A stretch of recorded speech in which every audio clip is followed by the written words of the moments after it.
Oi, chegamos ao módulo 3 do curso. Nós já aprendemos o básico de Python e também como fazer análise simples em base de dados em arquivo CSV e gerar outros arquivos CSV com os resultados das nossas análises. Daí para a gente fazer análises mais complexas, a gente precisa saber manipular um pouquinho melhor os objetos que a gente está utilizando, como strings, listas e dicionários. E é exatamente isso que a gente vai ver nesse módulo. Além disso, a gente vai aprender a instalar bibliotecas externas que não vêm instaladas junto com o Python para coletar dados de mídias sociais e fazer também algumas análises mais rapidamente. Mas lembrando que não adianta nada você saber como usar todas essas ferramentas se você não tiver a atitude de uma pessoa que resolve problemas. Um bom programador tem que saber ler as mensagens de erro, tem que saber procurar sobre o erro que está acontecendo e, obviamente, utilizar as ferramentas que ele conhece para resolver os problemas. Então não use o fórum do curso como uma muleta. Se acontecer algum erro, tenta entender o que está acontecendo, ler a mensagem de erro, talvez procurar no Google sobre aquela mensagem de erro, porque na sua vida como programador você vai precisar se virar sozinho, beleza?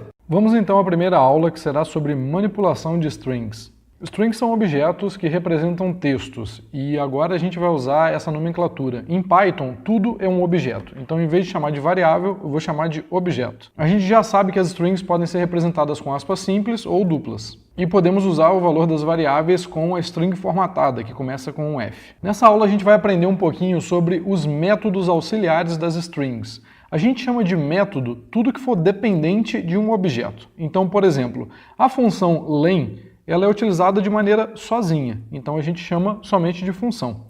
Já a função upper, ela depende, por exemplo, da variável nome para existir. Então essa função é uma função especial que está atrelada a um objeto, chamado nome nesse caso, e a gente chama essa função de método. Vamos a um exemplo aqui no Jupyter Notebook. Eu vou criar uma variável nome, vou colocar o valor Álvaro, e eu vou colocar print nome.upper. Esse upper aqui é um método, dado que ele está atrelado à variável nome e não existe a função upper sem existir essa variável nome.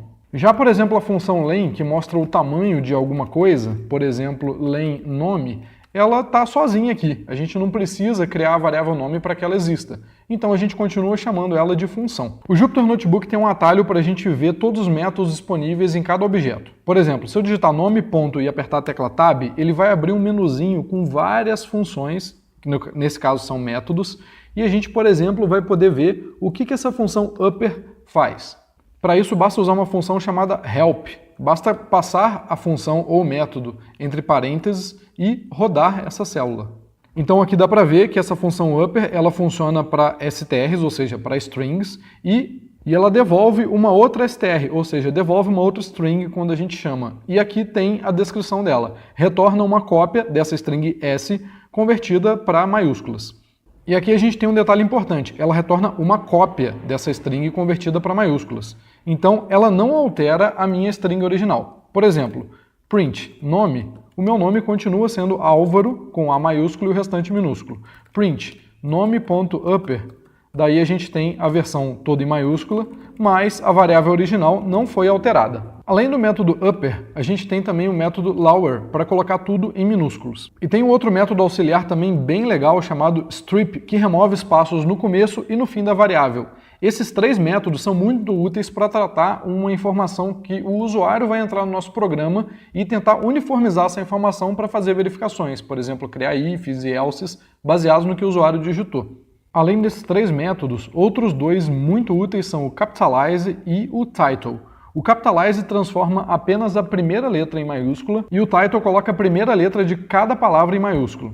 Vamos a um exemplo. Eu vou pedir para o usuário digitar o nome com a função input, digite seu nome e sobrenome, e daí eu quero limpar todos os espaços no começo e no final dessa string, caso o usuário tenha por acaso colocado um espaço. Então eu vou colocar nome igual a nome.strip. Assim eu estou redefinindo a minha variável nome com o resultado da limpeza por espaços no começo e no final. Depois disso eu vou colocar o nome em formato de título, para que cada palavra comece com a letra maiúscula. Então eu vou colocar aqui nome é igual a nome.title. E aí, então, eu vou imprimir o nome. Vamos ver como é que funciona? Eu vou digitar aqui tudo minúsculo, Álvaro Justen. E o resultado está Álvaro com A maiúsculo e Justen com J maiúsculo. Vamos agora alterar esse print para que a gente consiga ver caso o usuário digite algum espaço. Por exemplo, você digitou, nome, ponto. Dessa forma, caso o usuário tenha digitado algum espaço antes, a gente vai ver entre os dois pontos desse digitou e o começo do nome, e caso tenha digitado algum espaço depois, a gente vai conseguir ver antes desse ponto final. Então vou rodar novamente, vou colocar vários espaços aqui, Álvaro, Justen e vários outros espaços aqui. Então a gente consegue ver que mesmo eu tendo digitado com vários espaços, o resultado do programa não colocou espaços extras. Esses métodos são muito úteis não só quando o usuário está entrando com dados, mas também para fazer a limpeza de dados em bases que vêm de outras fontes que a gente não controla. Vamos então fazer um programa para resolver um problema. Eu quero classificar uma lista de nomes por gênero. Então a gente vai fazer um programa que recebe a lista de nomes separados por vírgula, e daí para cada nome nessa lista eu tenho que separar o primeiro nome do sobrenome, e daí, se o primeiro nome terminar com a letra O, eu vou falar que esse nome é o nome de um homem. Se não, se terminar com a letra A, eu vou falar que é o nome de uma mulher, e se não, não sei. Então, por enquanto, para começar, a gente vai fazer uma regrinha bem simples aqui. Vamos então a um exemplo. Eu posso criar aqui uma variável nomes e colocar input, digite os nomes separados por vírgula. Daí se a gente quiser percorrer esses nomes e colocar, por exemplo, for nome em nomes, isso não vai funcionar muito bem. Por quê? Nomes é uma string, então o Python entende que uma string é na verdade uma sequência de caracteres. Esse for aqui então, ele vai pegar caractere a caractere, e na hora de imprimir nome, a gente não vai ter na verdade cada nome separado por vírgula, a gente vai ter cada caractere. Por exemplo, se eu rodar esse programa aqui e colocar Álvaro, Justen, vírgula, Pedro, Burgos, o resultado vai ser uma letra por linha. Então o que a gente precisa fazer é pegar essa nossa string nomes e quebrá-la na vírgula. Para isso a gente pode usar o método split. A gente passa por split uma outra string, por exemplo aqui a vírgula, e daí esse método vai nos devolver uma lista de strings. Então ele vai pegar essa string, essa nossa variável, quebrar pela vírgula e devolver uma lista nova. Vamos a um exemplo aqui. Eu vou tirar esse for e colocar print nomes.split, vírgula. Vamos ver então o resultado. Álvaro Justen, vírgula, Pedro Burgos. Olha só, o resultado agora é uma lista que tem duas strings dentro. A primeira, Álvaro Justen, ou seja, tudo que vem antes da vírgula, e a segunda, Pedro Burgos, ou seja, tudo que vem depois da vírgula.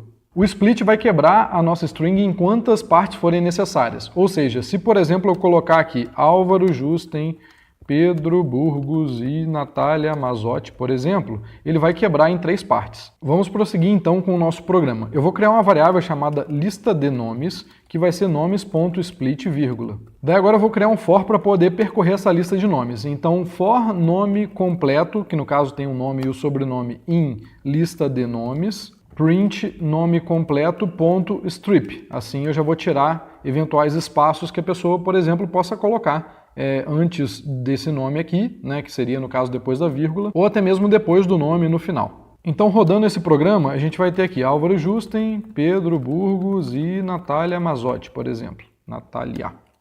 Pronto, muito bom. Então agora a gente já tem cada nome em uma linha, mas a gente precisa agora pegar só o primeiro nome para poder avaliar o gênero.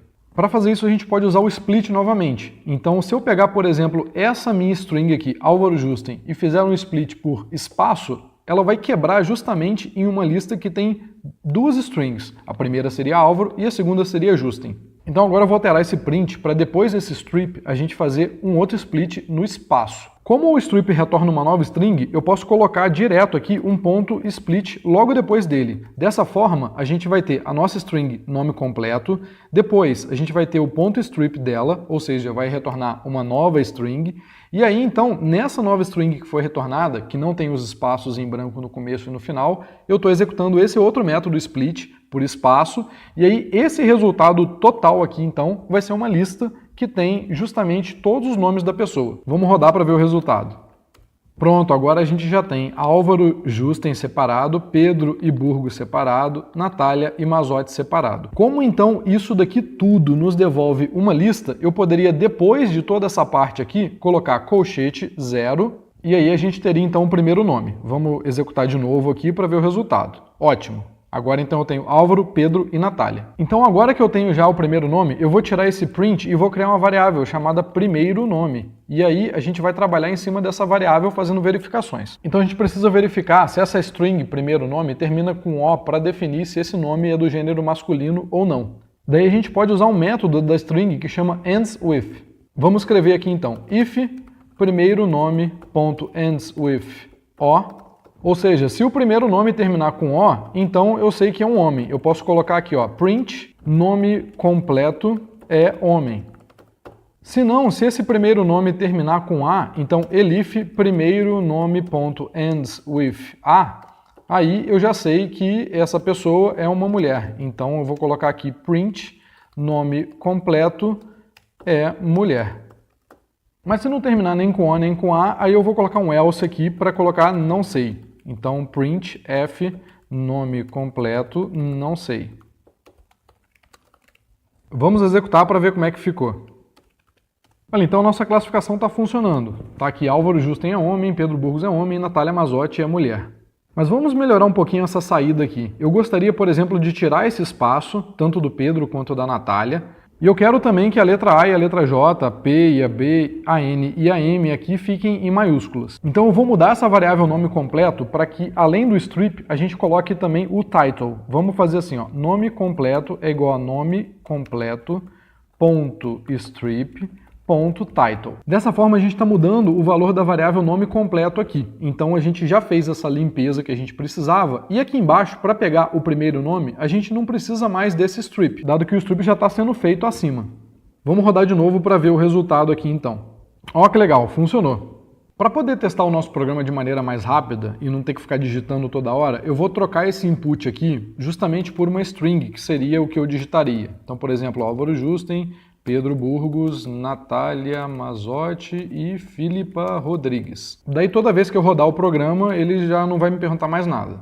E repara que eu posso colocar, por exemplo, aqui o nome todo maiúsculo, que também não vai alterar em nada. Então se eu trocar aqui, colocar mais espaços, enfim, eu posso deixar os dados aqui totalmente sujos, né, de uma maneira não padronizada, e a resposta do nosso programa vai ser uma resposta bem padronizada. Mas repara que se eu quiser colocar um monte de nomes aqui, por exemplo, uns 10 nomes, essa linha aqui vai ficar muito grande. Então eu vou fazer o seguinte, eu vou colocar essa string em várias linhas diferentes. No Python, toda vez que a gente quer criar uma string multilinha, ou seja, uma string que começa numa linha e termina numa outra linha, a gente tem que colocar 3 aspas. Aqui então eu vou colocar 3 aspas simples, vou deletar essa vírgula, jogar para a linha de baixo, deletar essa outra vírgula, jogar para a linha de baixo, deletar essa outra, jogar para a linha de baixo. E eu vou terminar também essa linha com 3 aspas simples. Você pode usar aspas simples ou duplas, desde que você use as 3 aspas iguais tanto no começo quanto no final da sua string. Pronto, agora então a gente tem uma string chamada nomes que tem 4 linhas. Mas os nomes não estão mais separados por vírgula, eles estão um em cada linha.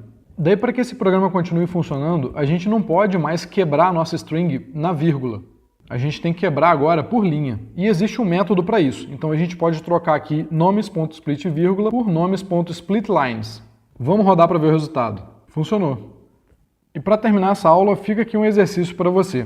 Você vai adicionar vários outros nomes de seus amigos na lista daquele programa que a gente criou. Então, voltando aqui, basta dar Enter e colocar outros nomes e sobrenomes de seus amigos. Daí você vai perceber que essas regrinhas são muito simples e elas não dão conta de todas as possibilidades. Por exemplo, se o nome terminar com E, no caso Rafael, o programa vai falar que não sabe. Se terminar com E com acento, por exemplo, José, ou com N, com M, com R, o programa também não vai saber uma resposta. Então o exercício que fica para você é alterar esse programa para que ele consiga dar conta desses outros casos. Além disso, execute de novo a função help em uma string qualquer e verifique quais outros métodos existem que você ainda não conhece para que você conheça um pouco mais.